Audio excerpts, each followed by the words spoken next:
Hello everybody, and welcome to my presentation on corporate social responsibility. Today we will be taking a look at Nike. Nike is one of the most established and recognizable brands in the world. The Nike swoosh demands instant recognition of the brand, rivaled by few other companies. Being such a large company, Nike holds a massive influence over not only its own industry, but even entire markets in some foreign countries. As a result, Nike is compelled to have a robust corporate social responsibility policy. Today, we will be taking a closer look at just how comprehensive its policy is, as well as taking a closer look at the efficacy of such a policy and how it relates to Nike's success as a company. Nike's corporate social responsibility policy, or CSR as I will refer to it from here on out, is quite extensive. Due to its size, Nike is almost required to have such a detailed CSR. One misstep, whether it be in production or merely an optical issue, could lead to a massive loss in revenue. As a result, Nike was extremely thorough in crafting its CSR. We will begin by detailing its CSR as Nike has described it. Nike's mantra, "Sports can change the world for the better," is the fundamental basis for its CSR. Nike believes that sports have a unique ability to unify people across countries and cultures. With Nike being so closely tied to massive global sports tournaments, such as the Olympics and the FIFA World Cup, two massive tournaments which allow for countries all around the globe to congregate in one town or city for a month and battle it out in the arena of sport, it is easy to recognize where the sentiment behind its mantra originates. While the sentiment behind its mantra is honorable, on its own, it rings a bit hollow. Beyond the fundamental basis for its CSR, there are three main components which comprise it. They are as follows: people, planet, and play. While all three components are relatively self-explanatory, there are subcomponents to each one which allow for greater elaboration and detail. As for the people aspect of its CSR, this refers to both people who are employed by Nike, as well as those who are involved in communities with close ties to Nike. Nike believes that investing in people has the power to create progress.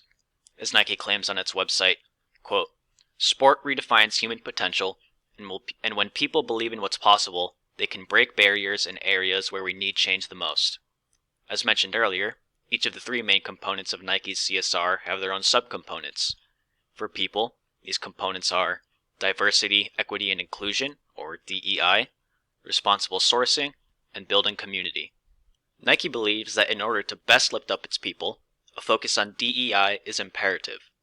This, in part, refers to a focus on representation, with Nike setting some ambitious goals for itself. These targets include achieving a representation of 50% for women in the workforce, 30% of racial and ethnic minorities at director level and above in the U.S., and 35% of racial and ethnic minorities in the U.S. corporate workforce. Nike seems to be meeting its goals or only just shy of doing so, with 49% of its workforce being women, 30% of directors being ethnic and racial minorities, and blowing their goal of 35% out of the water, 60% of its corporate workforce being minorities.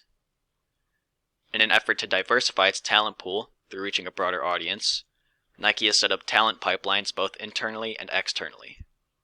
Nike has partnered with Northwestern University and University of Southern California to, quote, "provide employees with a leadership education series, unconscious bias awareness training, and various resources designed to inform and engage on the subject."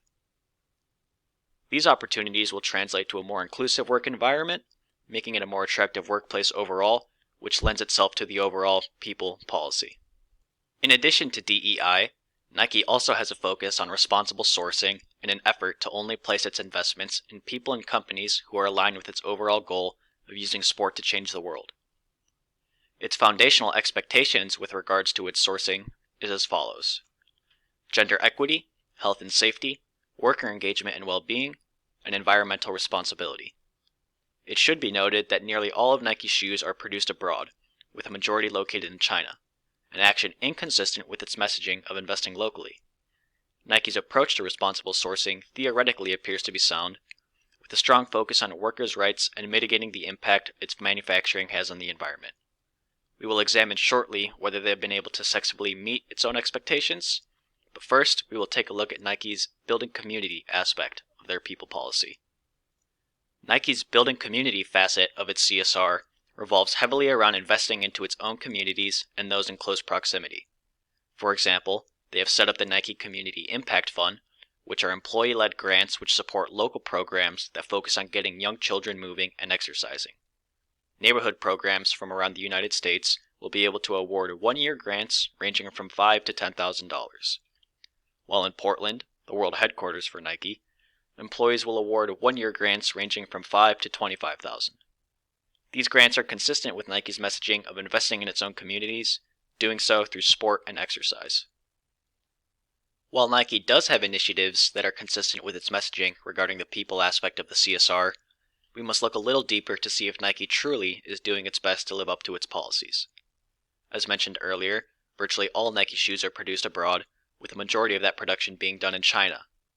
Currently, there is what some are referring to as a genocide occurring in China against Uyghur Muslims. China has taken virtually all Uyghur Muslims located on their borders and placed them in, quote, re-education camps solely on the basis of their ethnicity. At the moment, the Chinese government is in control of what the Uyghurs do on almost every meaningful level. As a result, it was shown in a 2020 report released by the Australian Strategic Policy Institute that the Chinese government was forcing hundreds of young Uyghur women to produce Nike shoes in the Taekwang factory in Lexi City, China. This factory is responsible for producing 8 million pairs of shoes for Nike every year and is one of Nike's largest suppliers. Nike would then announce that they would end all contracts with Uyghurs in the Taekwang factory.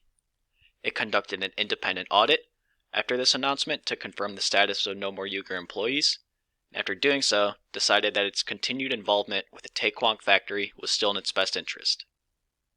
Although it should be noted that the same report mentioned above included a multitude of other companies. Perhaps this failure is more at the hands of the cultural differences between governments, rather than a company's individual failure to properly vet its suppliers. Perhaps this is the case, and perhaps not. This latest revelation is not an isolated incident for Nike. In 1996, controversy arose when pictures of a 12-year-old Pakistani boy sewing soccer balls together in a Nike factory surfaced. The public took issue when it was made explicit that Nike used child labor. Clearly, these issues are not consistent with the responsible sourcing aspect of Nike's CSR. Even if one was to attribute the utmost charitability to Nike's actions, it would be difficult to say that they are living up to its responsible sourcing policy. Repeated instances of child and forced labor are unacceptable and can only be pinned down to two potential factors: gross negligence or Nike's willingness to engage in such activities, neither of which justify the use of such labor. Moving on to the play aspect of the Nike CSR, it largely overlaps with the aforementioned people policy, and more specifically, the building community component. The general purpose is to get kids more active. Nike believes that the health benefits seen in active children will lead to a more equitable future for them. One of the ways they wish to manifest this sentiment is its global commitment, Made to Play. Made to Play works to, quote, support community partners that work with marginalized communities, help grow and train coaches to deliver positive and gender-inclusive play experiences with kids, and in turn help remove cultural, social, and economic barriers to participation so that all kids can play. Nike has partnered with such organizations as Good Sports, Good 360, and Delivering Good to provide Nike's product donations to U.S. school and community organizations. Providing the necessary products for sport is obviously integral to getting kids to play that sport. So this initiative is consistent with its overall mission statement of changing the world through sport. Another of the main focuses of the play component is to increase girls' participation in sport. Globally, we see the trend that compared to boys, fewer girls play sports and choose to remain in those sports. Nike is working to fix this by aiming to achieve a 50% girls' participation in Nike community partnerships and programs. Nike is investing in the recruitment and training of more female coaches to give young girls the space to, quote, learn, grow, and have fun. In addition to increasing girls' participation in sports, Nike channels its efforts into its Impact Fund. As previously mentioned, there is considerable overlap between the play and people policies, and the Nike Community Impact Fund is one of those areas of overlap. The Impact Fund has a goal of investing in communities to get kids moving and healthy. These investments are seen all across the United States, and the grants last for 1 year. There aren't many criticisms to be made of Nike's policy to get kids active. which is objectively a good thing. However, there is an inconsistency present. Nike's Impact Fund is somewhat discriminatory because different areas get different amounts of funding. The main funding difference is the immediate community surrounding Nike's global headquarters in Oregon. It receives larger grants than any other area in the United States. At face value, this does not appear problematic. It appears to be straightforward that Nike would invest in the communities with the heaviest ties to itself. However, if Nike's goal is truly to get kids of all backgrounds to engage with sport more than they already do, they would not invest more heavily into a community with a specific background, that specific background being their geographic proximity to Nike. An alternative approach would be to fund communities that are disproportionately marginalized, as this would provide the greatest net benefit to the kids they purport to be in support of.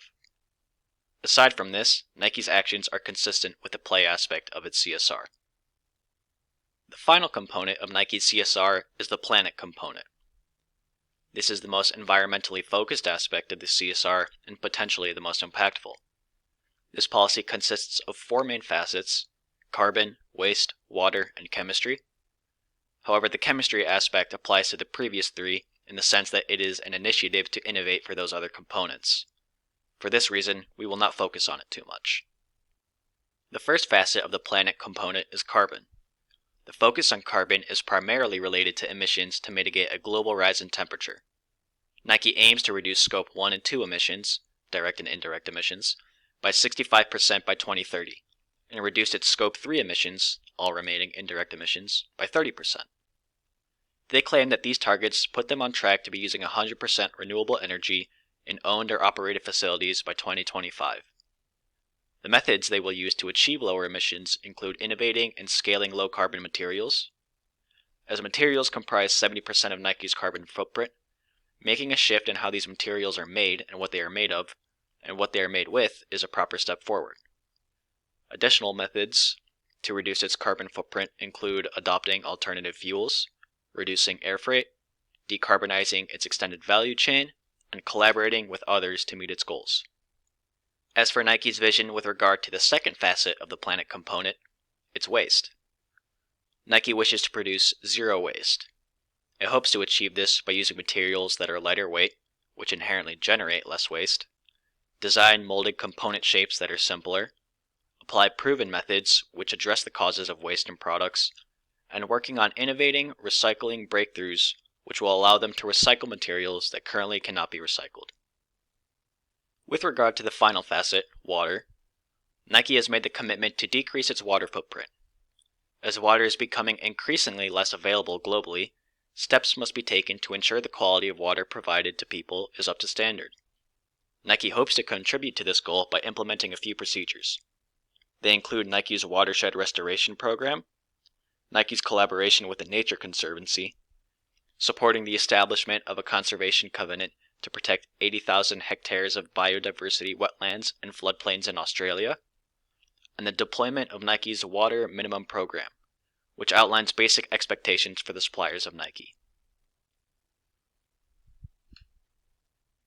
While Nike's carbon emissions remain relatively high, it is not necessarily contradictory to its policy, as Nike acknowledges the current rates of emissions. As these initiatives and collaborations were established in the recent past, 2020, it appears that in that short time, Nike has been able to follow its own procedures. It would be unfair to criticize its past failures, which occurred prior to the existence of the planet aspect of their CSR. Perhaps one could attribute Nike's overall reduction in emissions to the global trend of reduced emissions as a result of global COVID lockdowns, more so than a result of Nike's actions, but that would be difficult to prove. There are many ways in which Nike's CSR has contributed to its success, as well as hindered it. This presentation uses success and profit interchangeably, because Nike bases its success off its profits. Beginning with actions that have hindered their profits, we could point to virtually all of their planet initiatives. While these initiatives are no doubt a net positive, and beneficial to their end goal of reducing emissions and Nike's overall footprint on the environment, the costs of such initiatives detract from their profits, which inherently makes its initiatives unsuccessful. There are no profit motives to reducing emissions, so any amount of capital spent on these initiatives is functionally being thrown away with no opportunity to recoup that investment. As for instances where Nike's CSR has positively contributed to their profits, there are plenty. Nike's investment in talent pools for the sake of fostering diversity has led to an influx of new employees with differing perspectives. With such a wide variety in perspectives, innovation is more likely to occur, as more differing modes of thought allow for a greater facilitation of new ideas. Nike's investments into their own communities, as well as those with close ties to them, benefits them financially. The investments raise the standard of living, and this combined with Nike's initiatives to get kids active means that families have extra spending money to contribute to their kids' activities, which leads to purchasing Nike shoes and equipment to support the child in their activities. So, does Nike engage in socially responsible behavior? It's hard to say. While they clearly have shown commitments to a variety of social issues, whether it be inequity in their workforce, lack of access to proper equipment, or getting children more active, Nike has made some rather large missteps. From the repeated instances of forced labor to a questionable approach to distributing their community investments, there are definitely elements to Nike's behavior that are not aligned with their stated purpose. The deduction closest to the truth would be that Nike generally maintains the appearance of wanting to follow its CSR. Whether they do seems to be applied on a case-by-case basis. One can't write Nike off as purely damaging or purely beneficial in a social responsibility sense. They have done too much on both sides to be a pure embodiment of anything. However, the degree to which their actions have helped or harmed is completely subjective. For some people, the impact of forced labor might be superseded by the community work Nike has done, and vice versa for others. It would be the fault of no one for considering them to be harmful or helpful for the most part. However, it is clear that Nike's CSR is comprehensive and sound in theory, but the execution of their policy is where the problematic elements arise. Thank you for taking the time to listen to my presentation on Nike's CSR. I will click through my sources, and have a nice day. Thank you.